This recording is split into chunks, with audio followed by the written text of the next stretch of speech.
Joachim Son-Forger.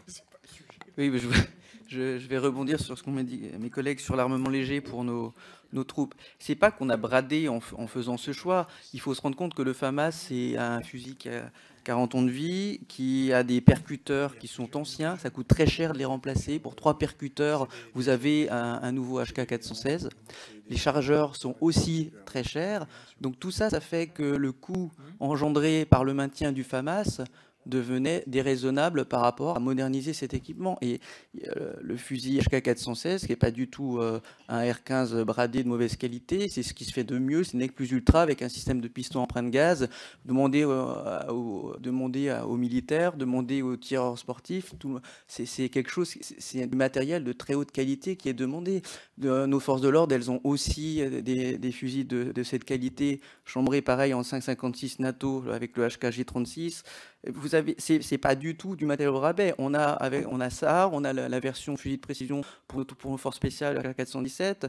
On a du matériel qui est de qualité, mais qui en plus a l'avantage dans l'appel d'offres qu'il y a eu de se retrouver extrêmement compétitif en termes d'accès. Et je vais vous dire que c'est du matériel qui convient à nos troupes et qui était déjà en service dans une partie de celle-ci. Donc il y a plutôt des bonnes nouvelles, il y a celle-ci. Il y a aussi, il faut savoir si on veut une souveraineté purement française ou une souveraineté européenne. À ce que je sache, Clarencore, c'est une société allemande. Je ne vois pas si on a le reproché de particulier. Une partie du matériel connexe en plus est fait aussi par une société suisse qui est dans ma circonscription, société BET. Donc je suis très content qu'en l'occurrence elle travaille avec la France et que d'autres industries d'armement travaillent avec nous.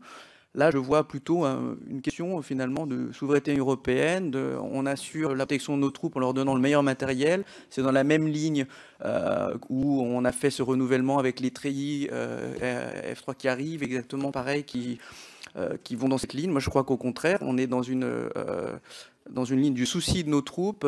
Elles sont engagées en OPEX et certainement pour longtemps. On a besoin de leur donner le meilleur matériel, mais en plus, je dirais, si on peut se permettre de le faire dans des conditions budgétaires tout à fait acceptable et correct, on ne va pas quand même se flageller le dos. Voilà. Alors après, oui, il y a l'éternelle question. En effet, je vois les nostalgiques des manufactures de Saint-Étienne et peut-être un manque d'indépendance purement français par rapport à la munition, notamment. Ça, c'est des questions qu'on peut en effet se poser. Mais à l'heure où on parle de projet européen pour l'aviation, en tout cas de projet franco-allemand pour l'aviation militaire, je ne vois pas pourquoi on ne le ferait pas pour d'autres secteurs de notre stratégique. Voilà.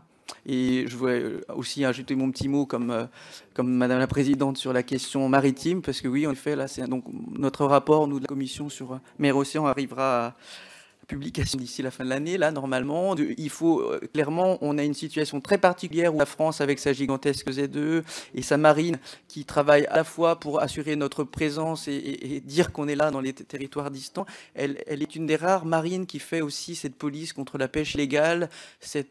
Et ça, c'est une mission qui est très spécifique de la marine française. Elle est déjà très inquiète, cette marine française, dans la mesure où tenir des objectifs et notamment faire le respect de la biodiversité au-delà des juridictions nationales, c'est ce discours qu'il y a à l'ONU, ce débat qu'il y a à l'ONU actuellement. Si on veut se donner les moyens, il va falloir réfléchir sérieusement. Est-ce que c'est à la marine d'assurer tout ça? Est-ce qu'on doit le partager avec d'autres pays, doit le partager avec d'autres éléments du secteur privé, les ONG? Toujours est-il que notre marine, elle est appelée à avoir un surcroît d'activité, que ce soit pour cette mission-là ou pour des missions purement militaires. Et donc, même si on est un pays très continental, en fait un pays très marin qui s'ignore, je crois vraiment qu'on doit attirer l'attention sur ces moyens alloués à la marine qui sont largement, à mon avis, insuffisants. Merci beaucoup, monsieur le député. Je vois qu'au-delà d'avoir des spécialistes qui sont des affaires étrangères, ce qui dans notre commission est normal, nous avons de grands spécialistes de questions de défense, ce dont je suis très très heureuse. Valérie